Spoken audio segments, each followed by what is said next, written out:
Yo, yo, yo guys, check, kamusta mga idol? So ayan, mag-update tayo ngayong Sunday night, mga lods, no? Pero grabe, merong hindi inaasahang pangyayari na nangyari kay Boy WhatsApp ngayong araw na to, mga lodi. At medyo nalungkot siya at iyak siya ng iyak kanina kasi na nawala yung kanyang YouTube channel, mga lods, no? Nakapag-upload siya na meron siyang nakapag-live siya na nandun yung face niya. So bawal pala ang bata, mga lodi, no, na sa YouTube. So na wala, anong tawag doon? Ano yung YouTube niya? Na ban o na ano? Tapos tinignan na, nabura na. Tapos tinignan namin, wala na, hindi na daw siya, hindi na mababalik yung channel. So that pala, inano ko yung message, no? At yun, medyo nalungkot siya. Pero dahil nga umiyak si Boy WhatsApp, sabi ko sa kanya ay gagawan ko siya ng bagong YouTube channel at yun na hindi na ilalabas yung kanyang face. Pero syempre wala pang subscriber yon, mga lodi, no? Anong pangalan? Globis Gaming na yung pangalan niya, mga idol. Globis Gaming. Yan nga nangiyak, isang oras nga umiyak eh. So ayan, no, ang kanyang bagong channel, Globis Gaming. Sa mga gusto mag-subscribe, mga lods, meron na siyang dalawang video rito, in-upload niya. Yung ginawa niyang video for Halloween, tapos yung reaction na kanyang reaction video. So, sa lahat ng magsusubscribe dito, mga lodi, sa December, no, magra-raffle tayo. Magpipili tayo ng 5 tao. Nabibigyan ko ng na nakasubscribe, na bibigyan natin ng 500 pesos. Pamaskong handog ni Boy WhatsApp. 5 tao, 500 pesos. Oh, ayan ha. Sa lahat ng magsusubscribe, mga lodi, at magla-like ng mga video. Actually, kasi sa pag sinetap mo to, makikita mo kung sino yung mga nakasubscribe sa kanya. So, ayun, nirarapple natin yon, mga lods, no? Sa December, pamasko ni Boy WhatsApp. Sa 5 taong mapalad na magsarapol, bibigyan niya ng 500 pesos bawat isa. O, ayan ha, sa lahat na magsusubscribe. So, subscribe na kayo, mga idol, sa channel ni Boy WhatsApp. Andiyan yung link sa description, mga lodi, no? Ng kanyang YouTube channel, mga lods, no? So, ayan, grabe kasi, iyak siya ng iyak eh. Kaya sabi ko, sige, gawa natin ang paraan. Iyak siya ng iyak eh. Sayang, pinaghirapan niya daw yung channel na yung kaka-WhatsApp niya sa akin. Tapos biglang nawala. Bad trip siya sa YouTube eh. So, ayan. Ito, mga lods, no, promise, magpapamasko siya sa December. 5 tao sa lahat ng nakasubscribe sa kanya, GCash 500. So ayan ha. So ayan na nga, mag-news na tayo, mga lodi. Buti pa si Boy WhatsApp, may pa 500 eh. Si Jeblo wala eh. So ito yung hours ng ating crypto bubble sa day natin. Nagre-recover na ba, mga lodi? No? Mukhang nakaka-recover na ata, mga idol, ano? Sino mga naglong kanina? Sumabay sa akin. Nakapaglong tayo kanina, mga lods, eh, no? Medyo hapon na, no? Hindi, mga after lunch. Anong oras ba 'yon? Dito ba 'yon? No? Mga dito 'yon, mga lodi, no? Nakapaglong tayo. So nag-take profit na tayo dito. Ay actually nag-lock profit na ako eh, mga idol, no? So tinamaan lang yung aking lock profit. Dito ako nag-lock profit sa part na to, mga lods. Ayan, tinamaan na siya. So ayan ang ating profit, 122 USDT. So dapat pala nag-short na ako dito. Sayang. Pero tiyempohan natin to kasi sa 5 minutes time frame, parang gusto kong malamang bumalik man siya dito sa half lang eh. Sa half lang, mga lodi, simula dito. Sa ano lang to maliit na time frame lang Ayan, dito. Bumaba lang yan, maglulong na ulit ako, mga lodi. Pero syempre titignan natin, hindi naman sure na maglulong agad. Kasi may momentum eh. Mamaya tuloy-tuloy na mabilis. Pag tumagal siya dito, ayan, baka maglong na ako. Pero kung lumampas pa siya, mas goods, mga lods, no? So, ayan yung position natin. Chamba pa ako kanina. Sabi ko, dapat nga short eh. Kaya lang eh, yun na nga, nakapag-long tayo. Sabi ko, nagpumusta lang ako dun eh. Tapos nanalo tayo and then tinamaan na yung lock profit natin. So waiting na ulit tayo ngayon mga lodi. Sana medyo tumaas. Kung hindi man siya bababa, tumaas man siya kahit dito sa mga kalahati lang mga idol ng blue. Ay ba't dyan? Sabihin natin dito. Dito yung matagal eh.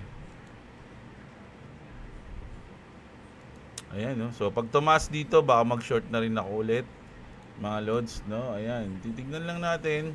Watch mode lang tayo, mga idol. Huwag tayo masyadong magmadali mag-position. Abang-abang tenga lang tayo. Abang tembang lang tayo, mga lods, no? So, game!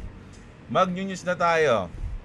So, MetaMask, mga lodi, sabi dito ng Bitpinas, MetaMask clarifies difference between rewards program and upcoming TGA token generation event. Rewards program is live now. So, hindi ako sumali kasi dito, hindi ako nag-participate sa mga pa-airdrop nila, pero yung mga nag-participate dyan, congratulations agad.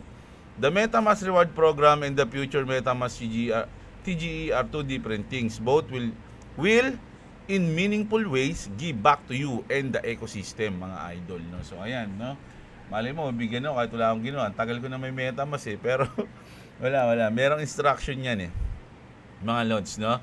Tas eto, grabe yung news na to. Naapektuhan ba kayo nito, mga idol? Sabi dito ng Bitpinas, no data breach. The National Privacy Commission ends in its investigation of the alleged data leak ng GCash, mga lodi, no? So nagkaroon pala ng leak to, mga idol. Inimbestigahan nila. Actually medyo no October 30 pa daw to yung nirelease to, no? The National Privacy Commission or NPC has concluded its investigation into the reported data exposure allegedly involving G-Exchange, no, yung GCash, and found sufficient basis to conclude that a personal data breach occurred within G-Exchange Incorporation or Inc. The NPC immediately initiated an inquiry upon discovery of the report regarding an alleged data set. Nako, mukhang pag nagkakaroon tayo ng mga gantong breach, mas maganda na lang na dito tayo kay MoneyPay,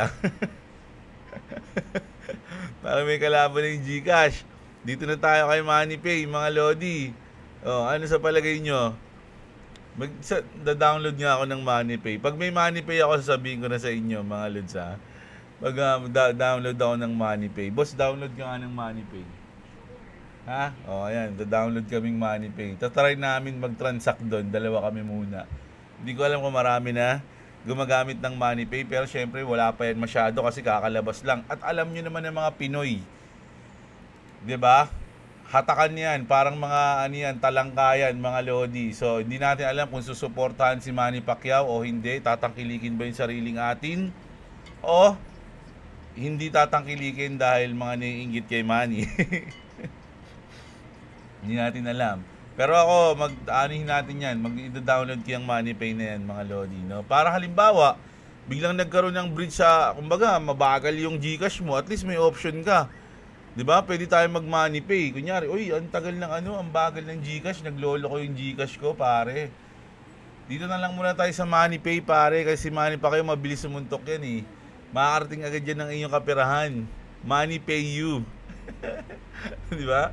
Oh, ayan. So, mag-download daw niyan. Oh, okay, punta na tayo sa crypto natin dito sa X, mga lodi. Anong sabi dito?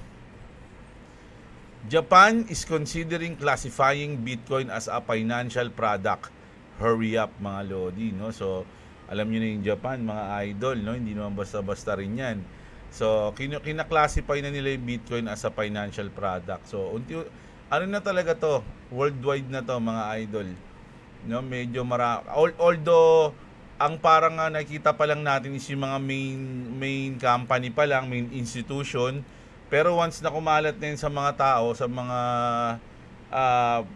mga retail o sa mga gumagamit o pwedeng gumamit ng crypto, doon na nila ma-realize, ang lipid pala ng Bitcoin, no? Nakagamit na ako ng Bitcoin, hindi ko alam, di ba? So ito, nako, medyo malungkot na balita to, mga idol. Wait lang, lumapit si boss, may MoneyPay na siya. O ayan, ito kasi yun, boss, wait lang. Ayan, o. Tama. Saan yan? Sa Play Store? Oh, ayan na, meron na sa Play Store pala eh, oh. Install. Ano yan? 2.7 yung rank niya. Reviews. Ay, yung reviews. Wala din. Siyempre, nasa Pilipinas kay bababa talaga ng star yan. Siyempre, wala pa eh. Konti pa lang kasi. Oh, ayan. Ako, marami na agad bad reviews kay MoneyPay, ah. Yung gitero talaga yun. Yan. Sige, mag-download ka niyan. Ako din, download mo ako MoneyPay. Good looking app, but I can't register. I'm stuck at putting my password. Give my 5 stars rating. I give my 5-star rating if this is fixed. Thanks. So, pinapabasa sa akin ni boss yung mga comment dun sa MoneyPay app. Basta download ka. Try mo ha. Pati ako downloadan mo. Nako, eto na. Ito yung pinaka bad news mga lodi. Kung totoong mangyayari, which is hindi naman natin alam kung totoong mangyayari to. No, kasi sa Poly Market to mga lodi, no. So ang prediction ng nasa Poly Market is November 28 yung mataas, no. Nasa 50% siya. Merong mga nagpredict ng November 4 to 7, no, which is yung yellow, no. Ayan. Yung November 12 to 15, which is yung blue. No, medyo mababa yung blue. Ang pinakamababa ata yung blue. Yung light blue ay yung medyo, ano bang kulay nito? Light blue. Ito kasi parang gray na blue eh. Malabong blue na. Yung 8 to 11. Ang mataas, yung merong 47% is November 16 plus. No, November 16. Pero November 28 mga lodi. Oh, grabe, ang tagal niyan. So sabi dito mga lodi, shutdown extends into second month. Poly Market now predicts a later end to the US government shutdown. The probability of a quick resolution has dropped with November 28 emerging as the most likely end date. Grabe naman yan, ang tagal niyan mga lodi, no? If it lasts that long, this shutdown would hit 59 days. Grabe, halos 2 buwan. Potentially becoming the longest in US history. Which is totoo kasi ang pinakamatagal lang is alam ko, ito 38 days nga. Historically, markets often bounce back after shutdown. Yun na. Ito yung pinakamagandang narinig natin historically. No, pagkatapos ng shutdown, nagba-bounce yung market. 2018-2019, 35 days mga lodi ang nangyaring shutdown, umangat ang S&P 500 ng 10%. 2013, 16 days lang, S&P 500 naman 3.1% din. No? Altcoin ETF approves were delayed due to the shutdown, but Solana ETF got approved, bypassing the process. Could we see the same for other digital asset mga lodi? No? So actually sabi nga ni Vincent mga idol, hindi naman kailangan na bukas yung government para lang maaprobahan yung ETF mga idol No? Sinabi niya yun nung nakaraang araw na nabasa ko. Sabi ko, totoo ba yun? Di sana naaprobahan na. Ngayon naman ang lumabas dito, Solana ETF na aprobahan. No? Na bypassing the process. So ibig sabihin, pwede rin mangyari sa XRP yun. Pero bakit hindi nangyari? Mga idol, no? Meron tayong mga tanong diyan. Hindi ko pa masyadong malinaw kasi sa akin, pero may mga nagsabi na hindi talaga pinaaprobahan, ayaw ng mismo ng Ripple o ng XRP na maaprobahan sila nang naka-shutdown yung government. Parang ganun. Ayun yung na usapan sa mga karinderya tsaka sa mga barbershop mga idol Pero hindi yun sure parang chismis lang yun mga lodi, no? Hindi siya facts. Pero ayun yung sinasabi ng mga nababasa ko ng mga comment. Pero hindi ko na sinasama sa news kasi mga opinion lang din yun ng mga... Pero yung iba dun, mga pro din yun, nag-uusap sila mga lods Pero hindi natin alam kung totoo o hindi. Pero kung talagang pwede pala, dapat na-aprobahan na sila, di ba? Pero ayun nga yung reason. Parang marami nagsabi na hindi rin, wala rin kasing epekto yung approve na yun kung naka-shutdown yung government. Di ba? Ma-aprobahan ka nga, hindi naman, naka-shutdown naman. So, mas magandang ma-aprobahan sila after na ng shutdown. Parang ganun yung mga nababasa natin. So, ito mga lodi, napaka-negative na news to kung medyo mahaba pa, November 18. napakatagal niyan mga idol, no? Pero saan na umangat yung rank na kahit mga ngayong linggo 4 to 7, no? Pwede yan, 4 to 7 ngayong week. Mas maganda mag-open na yung government, mga lords, no? So, ayan yun. Tapos, ito pa, speaking, White House confirms Trump struck a deal with China. Isipin nyo mga idol, maraming good news dapat ngayon kasi nagkaroon na ng deal yung US tsaka yung China. China ends all retaliation and tariffs on US goods. Lift rare earth and mineral bans. No, kasi ban yung mga ganun eh. Halts fentanyl exports. Resume massive US farm buys 12 million tons 25 year through 28. O yan. Sa US naman, cuts tariffs by 10% starting November 10. Extends 301 exclusion through 26. Poses new export control rules for a year. A massive truce and the clearest risk on signal we've seen all year. Markets, commodities, Bitcoin, all watching closely. So, ibig sabihin, itong news na to is positive, mga idol, di ba? So, dapat, medyo medyo maganda yung bounce ng market ngayon. Medyo nagkakaroon tayo ng uptrend ng kahit papano, mga 1 to 2%. Onti lang, di ba? Pero, hindi tayo talaga dire-diretso bumagsak, di ba? And, ito na nga, dahil nga dyan, sabi nga dito, kahit na may mga good news, sabi nga, fear even after Trump trade deal with China. So, nasa 37 pa rin tayo. So, fear pa rin yan. No? 37. So, medyo marami pa rin natatakot. No? Basahin ko lang to. Crypto sentiment stocks in fear after Trump-China deal. Ha ha ha. Payet clowns clinging to 37 index while Maxis snipe 111k discount sats. October tariff terror drop it to 18, extreme fear 19 billion leak carnage, but now up from 33 to 37, signaling bottom. Formation nations master BlackRock, Germany, Trump, Venezuela, all stock sats through the Fed 29 billion pump. Haba niyan, wag niyan, yaman na, di ko na binasa eh. No, basta yun mga idol, no? Medyo fear pa rin tayo ngayon, mga idol. At ito, sa mga naghihintay ng news sa Pi Network, grabe ang lupit. Masasama ba sila, mga idol? Pi Network, translation natin, sorry. Translate pala. Pi Network announced its intention to adopt the ISO 222 standard to connect with the global financial system. Wow. Wow to, mga idol, no? This would allow it to speak the same language as banks and international payment system, opening the door to faster and regulated transfers. Pi Network is just beginning this journey, seeking to transition from a crypto social network to a financial network compatible with global standards. Pi Network's plan to adopt the ISO 222 standard is divided into 3 key stages, stage.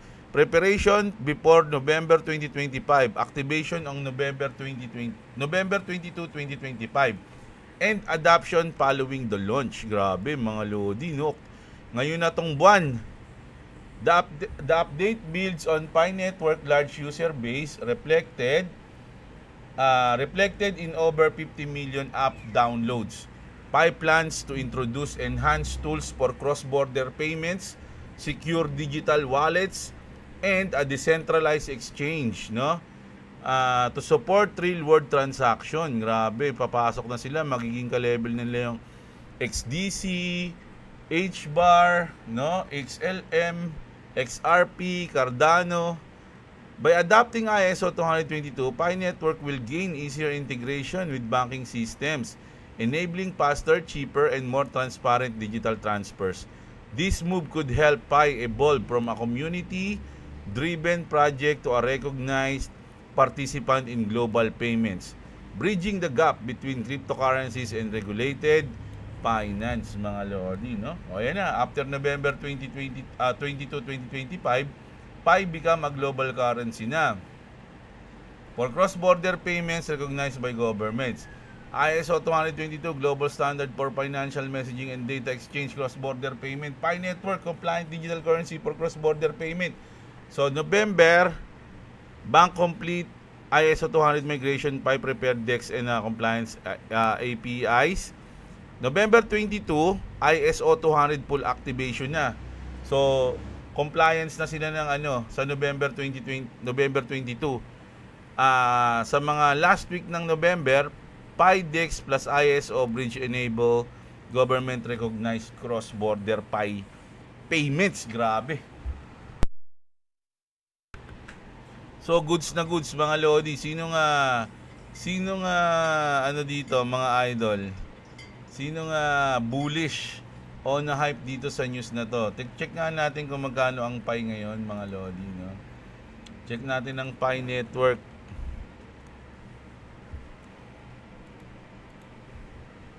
Check natin. 14 pesos.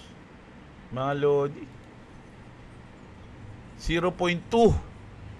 0.2, mga idol, no? 24 hours natin ganito. 14 pesos yan, mga lods, no? So, nako, mukhang ibig sabihin, yung Pi Network, hindi talaga siya sutoy-sutoy coin lang, di ba? Meron siyang utility na. Alam nyo naman mangyayari pag lumabas yung mga Clarity Act, mga lodi, ang matitira lang mga utility coins. So alam nyo na, meron na kayong isa. Okay na ba? Hindi ko sinasabing bumili kayo ng Pi, do your own research, hindi ako financial advisor, mga idol, no? Speaking of ISO 222 is November 22. That is when banks around the world will be forced to upgrade to a new mandatory messaging system that will replace the outdated SWIFT system. Many people say on that day XRP will pump 10,000, but 99.9% fail to understand that November 22 is just the start. November 22 is not the end deadline for XRP. Many will sell XRP from lack of research on that day or days after. Lack of research will destroy you. We will be covering this all months long. So ito, mga idol, which is totoo to. Mamaya meron tayong follow-up comment dyan tungkol sa mga maagang magbebenta ng XRP. Ito, just got informed about a listing of for a player ETF, mga idol, no? Sabi kasi dito ni GEC o GEC, I'm almost certain BlackRock is waiting for Ripple and Player Networks to become fully operational before launching its large-scale RWA tokenization. The filer, US Bancorp already works with both BlackRock and RippleNet, and the law firm involved has previously advised BlackRock on its Bitcoin and Ethereum ETF. So parang sinabi dito, BlackRock, BitGo, and Player. Ripple, BitGo, and Player. BlackRock, US Bancorp, and Ripple. Diba? So, kumbaga, kasama na talaga yung BlackRock, no? Sa, kumbaga, andyan na yan eh. No? Hindi lang nag-a-announce. Sabi nga, this is a reminder that Ripple's banking license and FedMaster account are on their way. Ripple will be the most valuable company in the world, and XRP will be the most valuable asset in the world. Ripple will obtain the license this year, the calm before the storm. Ayun, mga idol, no? So, parang ang nangyayari niyan, mga lodi, dahil syempre, ang daming good news, pero wala namang nangyayari sa XRP. So, parang pag umangat lang ng konti yan, mga idol, no? Benta na natin to. Pag bumagsak naman, parang ganito, mga idol, kumbaga, nung tumaas yan, mga lods, no? Damn, makapag ka, sana bumili ako. Pero nung bumagsak, sasabihin mo naman, buti na lang hindi ako bumili, no? Haha, I was right not to buy, no? F buying this shit, sabi niya, no? And then pag lumipad, ano masabi niya na lang? Parang ganito yung itsura niya, mga lodi, Alam niyo ba yung nangyari nung November ng 2024 mga idol? Ganito yung nangyari. No, parang ganito din yung nangyari talaga. Ganyan yung itsura. Kita nyo? Oh, ganyan yung itsura oh. Mga lods, so pupuntahan natin. Sige, para malaman nyo. Iwa one day natin, one day time frame natin. Sana mabilis lang. Kasi mabagal to eh. Ganun na ganun yung itsura mga idol, no? Saktong-sakto nga yung sinabi dito eh. Oh. Tapos tignan mo yung chart. Ganun din yung itsura, mga lods. Sana. Bagal talaga ng ano? Ng aking BP. I'm sorry. Si Boy WhatsApp naghihintay na dito, mga idol. Pakita ko lang sa inyo yung itsura, mga lodi. Alam ko, nagsimula yun yung 0.5, no? Parang 0.5, mga idol, no? Natin. Ito siya, pakita ko sa inyo. Ayan, no? Parang ganyan yung itsura niya, di ba? Oh.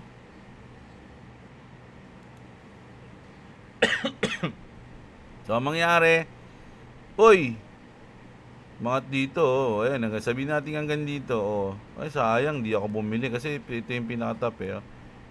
Sayang, di ako bumili nun tapos nung bumagsak dito, boom, balik tayo ng 1.2, although, ano lang to, sobrang bilis lang nito, sabi mo lang dito na lang. Di ba? Dito na lang. Buti nga, hindi ako bumili. Ano sunod na mangyayari na dyan, mga idol, ito na kasunod dyan. Sweet!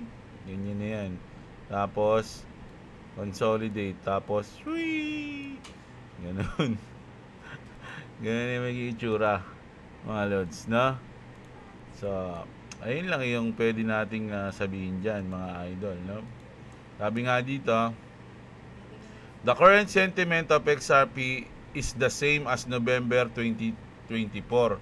I remember many sold their XRP at 0.5 and 0.6, thinking there would be no bull run for XRP, and then all of a sudden 700%, mga olods, no? Tapos eto na, sabi dito, people are only interested, ito yung mga parang maganda lang marinig, no? People are only interested in the price. They don't see and don't want to see what is behind the XRP. Kumbaga, alam mo ba kung ano yung binili mo? Baka nakikinig ka lang sa iba na, uy, lilipad yan kasi maganda yung ano niyan, yung utility niyan, maganda yung technology niyan. Pero ikaw hindi mo alam yun. Hindi mo alam kung ano yung sinasabi nila maganda. Alam mo lang, maganda yung technology. This is why the most holders will mismanage their XRP when it rises in price. Most will sell even before XRP is declared as a global liquidity mechanism, mga lodi, no? Sabi nga dito ni they won't make it that far. Majority will sell all their XRP and their grandmother at $20. No, ayan, mga lods, no? So, yun yung news natin ngayong gabi, mga idol, no? So, sana nagustuhan nyo. Siya nga pala, huwag nyo kalimutan sana na mag-subscribe kayo kay Boy WhatsApp, mga lodi, no?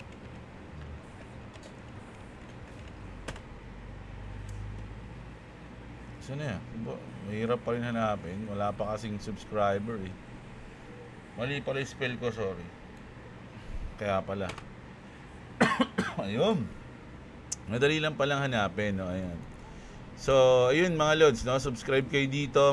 May chance kayo manalo ng 500 pesos sa pamasko ni Boy WhatsApp sa December, mga lodi, no? 500 pesos sa 5 mapipili, mga lodi, no? 5. Ano? 5. Ibubulong pa sa gilid ko, hindi mo intindihan. Kala mo sponsor ka ba? Magdadagdag ka ba? Pwede pa daw magdagdag yung boss namin, na hindi lang 500 o hindi lang 5 tao, depende, magdadagdag pa siya, mga lods, no? So, subscribe na kayo sa channel ni Boy WhatsApp. Ito ni Clovis Gaming. At may chance kayo manalo sa December, no? So, ayan. Kita-kits tayo, mga idol. Maraming salamat sa mga nanood. Sana na-enjoy nyo yung video natin kahit maiksi lang, mga lodi. At sana mag-subscribe din kayo sa akin. Siyempre, no, kahit walang premyo, at least everyday ma-update kayo sa ating mga balita, no? At siyempre ma-update din kayo kung sino mananalo sa mga premyo ni Boy WhatsApp. So, kita-kits tayo. Maraming salamat. Magandang araw sa inyo mga kapatid. At What's up? Subscribe to Clovis TV. Globis Gaming. Subscribe to Clovis Gaming and subscribe to Jeblo. Also, do you miss my first, channel? Video? No, channel. Wala nga eh. Nawala na nga. Oh. Peace. So, ayun na. Napatahan na siya eh. Bye-bye.